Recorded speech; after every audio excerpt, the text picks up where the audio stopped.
At exactly 2:17 p.m., the gates of Folsom Prison shook with a force no one expected. Guards sprinted down the yard, radios exploding with panic. On the North Watchtower, Officer Miller froze as he spotted something no officer ever wants to see. Two inmates climbing the outer fence, and one of them was already halfway over. The sun was bright, the yard was loud, and for a moment, time stopped. These weren't just any prisoners. They were the men who had studied every bolt, every guard shift, every blind spot, for nearly a decade. As the first inmate's foot reached the top of the final fence, wrapped with razor wire sharp enough to cut through bone, Miller shouted into his radio, "We have an active escape." Repeat, active escape. But he shouted too late. The inmate pushed off the fence and disappeared into the forest beyond the wall. The second man followed. Within minutes, helicopters roared into the sky, sirens echoed across Folsom, and every road within 20 miles was blocked. But the world didn't know the truth yet. This breakout wasn't the beginning. It was the final move in a plan that started over 60 years earlier, back inside another infamous prison, a prison built on an island that was supposed to be escape-proof.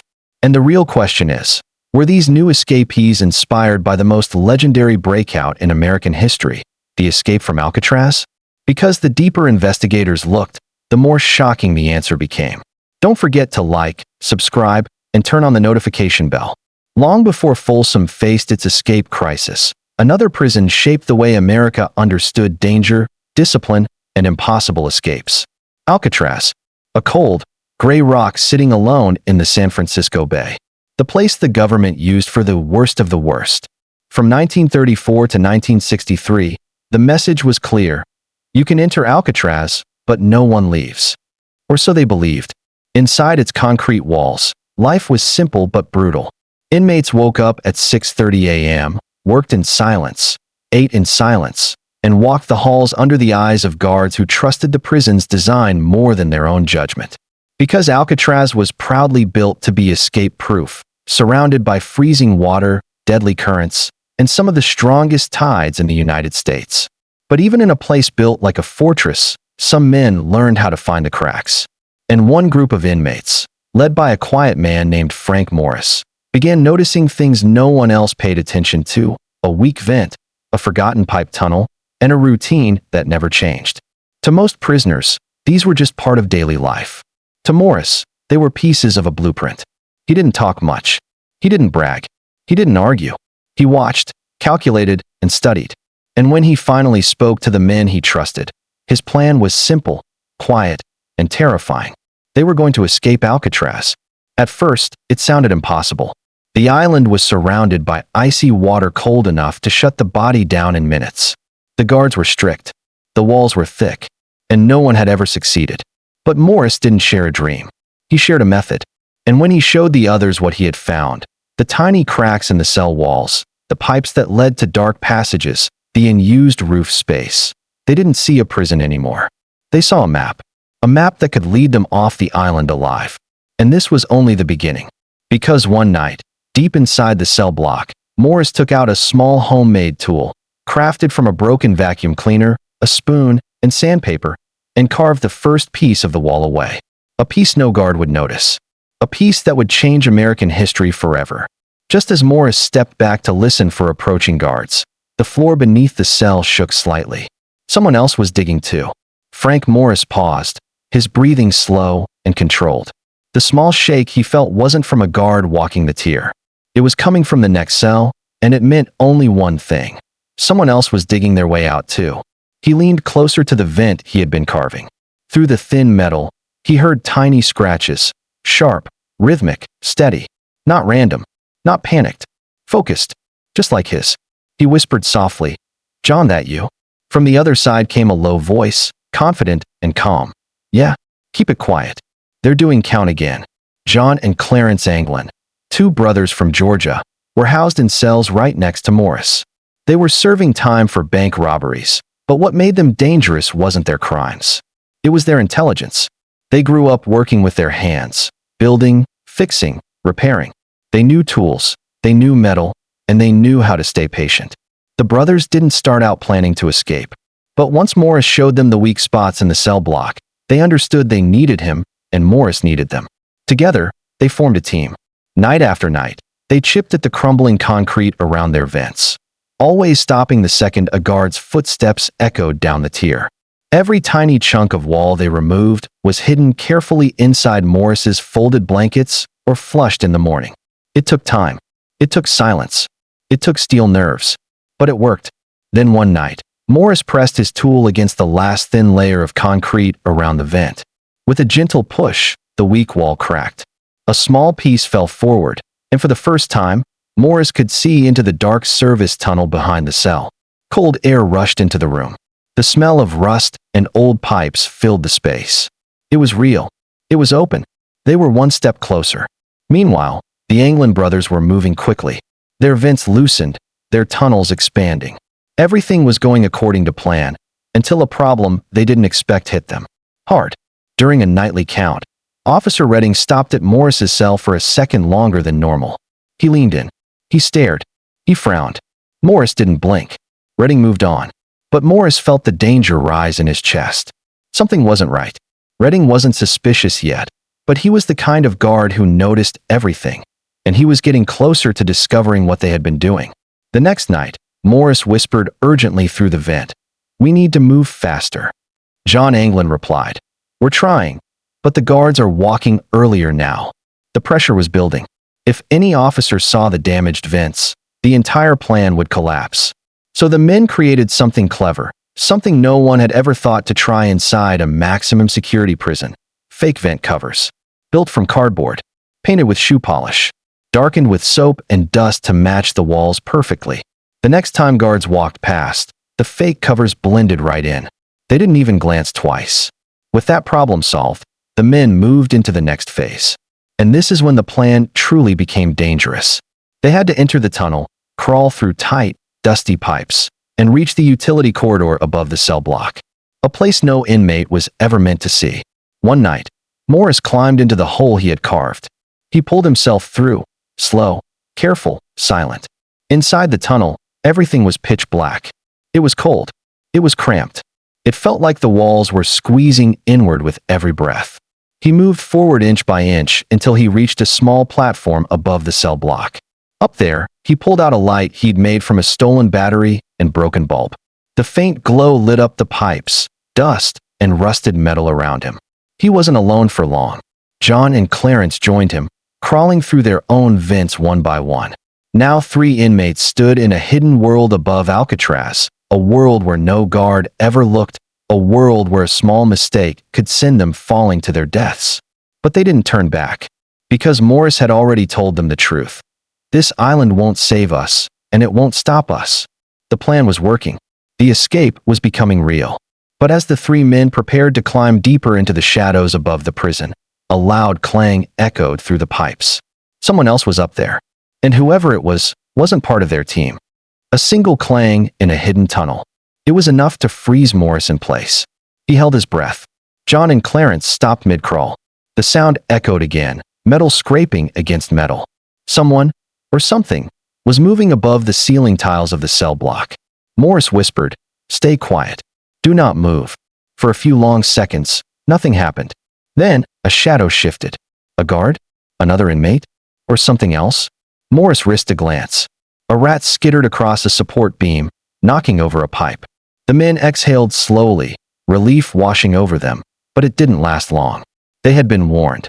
Even the smallest mistake could mean the end. And they weren't done yet. The next stage was the most dangerous, the climb to the roof. Above them, the night sky stretched over the bay. Below, the cold concrete floors and steel bars reminded them how high up they were. One slip, one wrong move, and the water below would welcome them.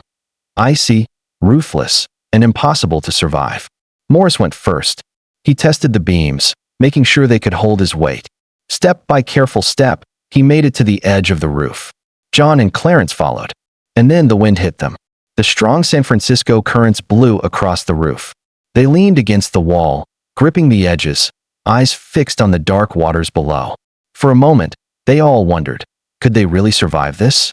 The escape wasn't just about climbing walls or crawling through vents. It was about defeating the cold, the fear, and the impossible tides surrounding the island. Morris had a plan, a raft. A simple, homemade raft made from raincoats stitched together. It was small. It was fragile. It might not survive the waters of the bay, but it was their only chance. They lowered themselves carefully, inch by inch, to the edge of the roof. The night was quiet now, almost too quiet. Then, a sound that would haunt every prison guard for decades. A faint whistle echoed across the bay. Someone had noticed.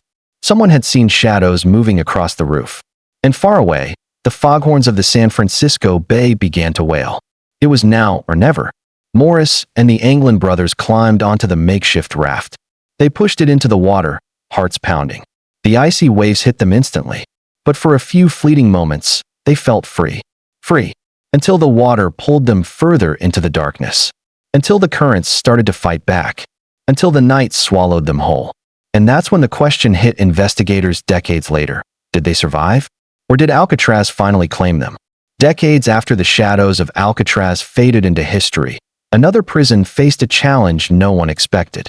Folsom Prison, California, built to hold the state's most dangerous criminals. High fences, razor wire, armed guards, cameras everywhere. It was supposed to be escape-proof. But on one unusually hot afternoon, the walls weren't enough. It started with a small distraction. A group of inmates staged a minor fight in the yard, enough to draw the attention of the guards. Radios crackled, shoes scuffed against concrete, and officers ran toward the noise. Meanwhile, in a far corner of the yard, two men moved silently. They weren't part of the fight. They weren't loud. They were precise. These men had been planning for months, observing guard rotations, studying camera blind spots, memorizing every inch of the perimeter. And now, at exactly 2:17 p.m., they made their move. One climbed the fence, then the second. Their movements were swift, practiced, almost robotic in precision. Officer Miller, on the North Watchtower, froze as he saw the first inmate reach the top of the razor wire. "We have an active escape. I repeat, active escape," he shouted into the radio. But the words were too late. The first inmate disappeared into the forest beyond the wall. The second followed. Chaos erupted. Helicopters screamed into the sky. Patrol cars blocked every road. K-9 units were deployed. And yet, neither inmate was anywhere to be found. The prison went into full lockdown. Every guard questioned. Every camera reviewed. And yet, no one could answer the most pressing question. How did they do it? The investigation revealed something shocking. The escapees had copied some techniques first used at Alcatraz. From hiding tools in everyday items, to timing movements perfectly between guard rotations, the parallels were undeniable. But there was one crucial difference. Unlike Alcatraz, Folsom wasn't an island. The outside world was close, roads were open, and the forest could hide them. The escapees weren't just challenging Folsom. They were challenging the entire idea of what was possible inside a maximum security prison. And that's when investigators realized this wasn't a one-time escape. This was the beginning of a plan that could change how Americans think about prison security forever. By the time the Folsom escapees hit the forest, the prison was in full lockdown. Every road in a 20-mile radius was blocked. Helicopters scanned the treetops. K-9 units sniffed the ground. The prison phone lines were flooded with calls. And yet, the two men were gone. They moved silently, sticking to the shadows, using every skill they had learned over months of careful planning. They knew the forest better than anyone would expect. They had studied maps. They had memorized patrol patterns. Every step was calculated. Meanwhile, at the command center, officers pored over surveillance footage. They saw the moment the first inmate climbed the fence, the second following, and the instant they disappeared into the trees. But there was a problem. The footage didn't show where they went next. It was a blank spot in the plan. Back in the woods, the escapees used the heat of the day to their advantage. They ducked behind thick bushes. They crossed streams. They avoided the roads. Every time a helicopter hovered above, they froze in place until it passed. This wasn't luck. This was careful, disciplined preparation. Hours passed. By nightfall, the manhunt intensified. State police joined in. Sheriffs from nearby counties drove along winding roads. Searchlights pierced the darkness. Dogs barked. But the escapees were nowhere to be found. And here's the terrifying part. The escapees weren't just running. They were already planning their next move. Inside a small abandoned cabin 10 miles from the prison, they rested briefly. No fire. No lights. No signs of life. Every sound was a potential threat. And as they sat, catching their breath, one of them whispered, "They'll think we're gone. But we're just getting started." Back at Folsom, investigators realized the challenge wasn't just about catching the men. It was about predicting how smart they were, how patient, and how dangerous their planning had become. It wasn't just a prison break. It was a demonstration of skill, patience, and audacity that even seasoned officers had trouble believing. The question on everyone's mind now, would these men be caught, or would Folsom become the next Alcatraz? To understand how the Folsom escapees stayed ahead, investigators had to think like them. Every choice they made was intentional. Every step calculated. Every shadow a possible hiding spot.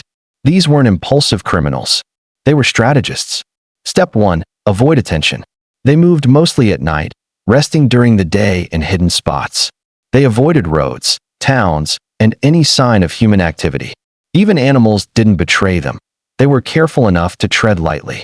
Step 2. Blend in. They had scavenged clothing, patched jackets, hats pulled low. They didn't stand out. Anyone seeing them would just assume they were hikers, or worse, invisible. Step 3. Prepare for the worst. Food was stolen sparingly from abandoned cabins. Water came from streams, filtered carefully. They carried minimal supplies, but enough to survive. Every item had a purpose. Step 4. Control the narrative. They knew the media would sensationalize their escape. They knew the prison would overreact.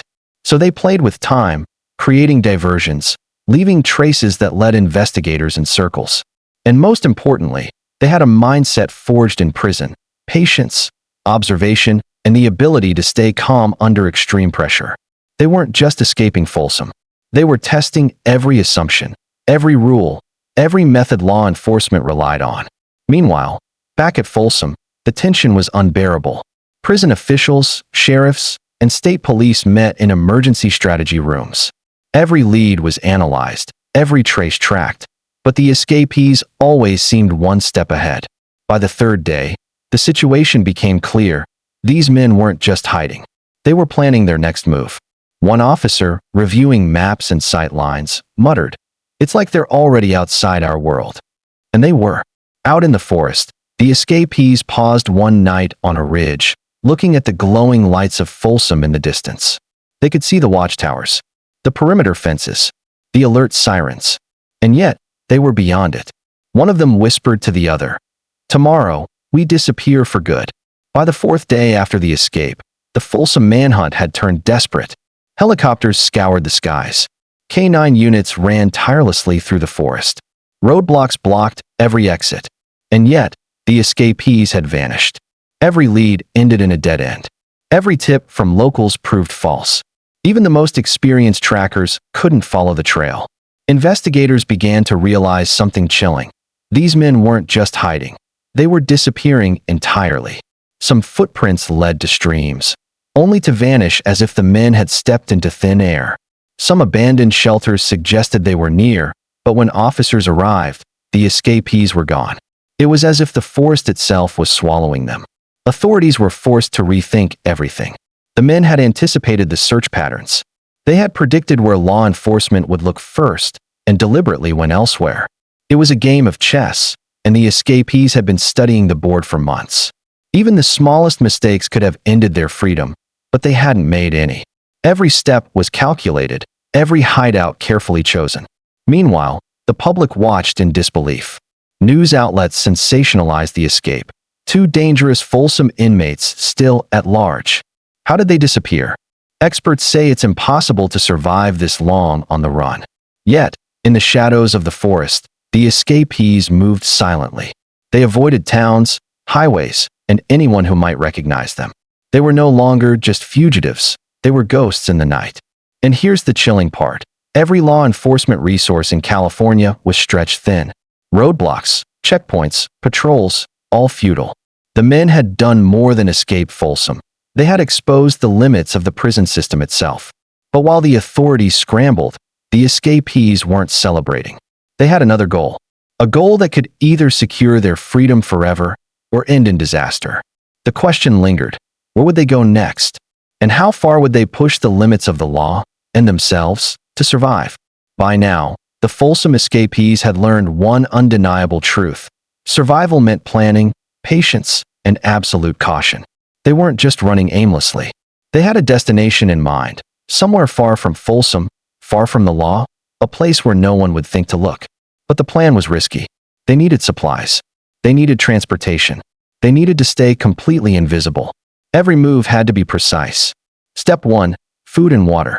They scavenged abandoned cabins along the river. They fished quietly in streams, avoiding any sounds that might give them away. Every resource was minimal, but enough to keep them moving. Step 2. Travel routes. They avoided highways, towns, and well-traveled paths. Instead, they followed old logging roads and railway lines, moving mostly at night. The terrain was treacherous, steep hills, thick underbrush, and sudden drop-offs. But they were agile, trained, and careful. Step 3. Avoiding technology. They didn't use phones, GPS, or vehicles that could be traced. They knew authorities would monitor every signal, every camera, every checkpoint. It wasn't just about escaping the prison anymore. It was about escaping an entire state, and maybe even the country. By the second week, law enforcement began to see the reality. The men were thinking several steps ahead. Every search party, every helicopter, every patrol seemed to follow a pattern the escapees had anticipated. It was as if they had studied the map of California with the precision of military strategists. Meanwhile, the escapees paused one night near a small creek, hidden beneath trees. One of them spoke quietly. "We've bought ourselves time. But every hour counts. Tomorrow, we move closer to the edge." They didn't know if they would make it. They didn't know if they'd ever see freedom in the daylight. But they knew one thing. The walls of Folsom were behind them, and nothing ahead was impossible. The question now, could the escapees outrun the law indefinitely, or would the forces hunting them finally catch up? By now, the escape from Folsom wasn't just a state problem. It was a national story. Television stations covered it nonstop.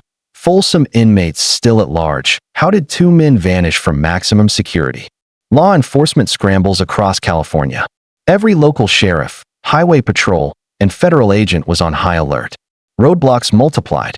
Checkpoints sprang up along major highways. Every abandoned cabin, every forest path, every rural town became a potential hiding spot. And yet, the escapees continued moving. They had mastered the art of disappearing. At one point, a search team followed tracks that led to a small creek, only to find the prints vanish into the mud, as if swallowed by the earth. Investigators called in experts to analyze the escapees' behavior. "They are thinking several steps ahead," one officer said. "It's like they know exactly what we'll do before we do it." Meanwhile, the escapees stayed calm. They weren't reckless. They moved mostly at night, hid during the day, and avoided anyone who might recognize them. The media called them ghosts. The law called them dangerous and highly intelligent. And somewhere in the shadows, the men were laughing quietly at the chaos they had created. But every night brought new risks. The forest was unforgiving. The rivers were cold and fast. Wild animals prowled. And one small mistake could undo everything. Still, they pressed on. Their goal was clear. Reach a location far enough from Folsom to disappear completely, where no patrol, helicopter, or camera could find them. And yet, the question lingered. Could these men vanish completely from a nation on high alert? Or was the end of their freedom already closing in? The Folsom escapees weren't invincible. Every step outside the prison carried unimaginable risk. Every shadow could hide a patrol officer. Every passing car could reveal their location. And soon, the first real threat appeared. One night, while crossing a narrow dirt road, the two men heard headlights approaching. Two state troopers were driving slowly, scanning the area. The escapees froze. For a heart-stopping moment, they thought, "This is it. We're done." But quick thinking saved them. They dove into a ditch beside the road, dragging branches and dirt over themselves. The car passed just a few feet away. Neither man made a sound. Neither man moved. When the troopers finally drove off, the escapees exhaled slowly. It was a small victory, but a terrifying reminder. One misstep, one sound, one exposed foot could end everything. Days later, another close call came from the air. A search helicopter hovered over a ridge, lights scanning the dense forest. The fugitives were directly below. For minutes, they stayed motionless, pressed against the forest floor.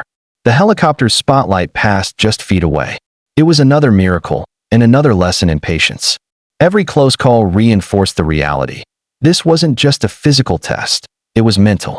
The escapees had to outthink, outlast, and outmaneuver law enforcement. And the deeper they moved into the wilderness, the more dangerous it became. Hungry, exhausted, cold, they faced rivers, cliffs, and wild animals. Every step forward could lead to freedom or disaster. Yet, even under extreme pressure, they adapted. They created new hiding spots, changed routes, and stayed unpredictable. For the authorities, it became a nightmare. Every new tip led nowhere. Every search party returned empty-handed. The escapees weren't just surviving, they were winning the game. But in every story of survival, luck only lasts so long. One mistake, one unexpected event, and the outcome could change in an instant. After nearly 2 weeks of fruitless searching, law enforcement finally caught a break. A local hiker, moving through a remote canyon north of Folsom, noticed something unusual: discarded clothing, torn from backpacks, partially hidden under a bush. A footprint. A small campfire site, long abandoned but recently used. It wasn't much, but it was enough to ignite hope. Investigators quickly traced the evidence. They analyzed soil, footprints, and remnants of supplies. Everything pointed to one terrifying reality. The escapees were still moving, and they were cleverer than anyone imagined. A helicopter was dispatched to track movement from above. K-9 units were brought to the area to follow scent trails. Patrols fanned out in a careful grid, but the escapees anticipated it. Every diversion, every trail left behind, had been calculated. It was like playing chess with two masters who were always one move ahead. But even the smartest plans have limits. The authorities knew the escapees had to cross a river to continue north. They set up checkpoints along likely crossing points. And that's when the first real confrontation happened. One of the fugitives approached a shallow crossing late at night. A patrol car's headlights reflected off the water, and the officer called out, "Stop! Police! Show yourself!" Heart pounding. The escapee froze for a split second, then made a choice. He plunged into the icy water, fighting the current with every ounce of strength. The officer fired a warning shot. Dogs barked from the bank. And yet, he disappeared into the darkness on the other side. The chase had escalated from a simple manhunt to a battle of wits, endurance, and sheer will. The escapees had survived impossible odds. They had fooled an entire state's law enforcement. But one question remained. How long could they keep running before their luck ran out? History has a way of turning moments of desperation into legends. The escape from Alcatraz in 1962 stunned a nation. 3 men disappeared into the icy waters, and their fate remains a mystery to this day. Decades later, the breakout at Folsom reminded the country that even the most secure prisons are only as strong as the people trying to contain them. Both stories share something remarkable: planning, patience, and audacity. Inmates who dared to challenge impossible odds. Men who studied their environment, exploited weaknesses, and risked everything for freedom. The Folsom escapees vanished, leaving investigators and the public questioning: did they survive? Did they blend into society? Or did the wilderness finally claim them? One thing is certain: these breakouts left a lasting mark on the prison system. Security protocols changed, surveillance improved, and law enforcement studied every detail, hoping never to be fooled again. Yet, the legend of the escape lives on, not because of the crime itself, but because of the human will to defy limits, even in the darkest places. From the cold, gray walls of Alcatraz to the barbed fences of Folsom, the story of these escapes continues to inspire fascination and fear. For every prison wall built, there will always be those willing to test it. If you enjoyed this journey into America's most notorious prison breakouts, don't forget to like this video, subscribe to the channel, and hit the notification bell so you never miss a story like this. Which escape shocked you the most, Alcatraz or Folsom? Comment below, we'd love to hear your thoughts. Stay tuned for more shocking and true crime documentaries right here.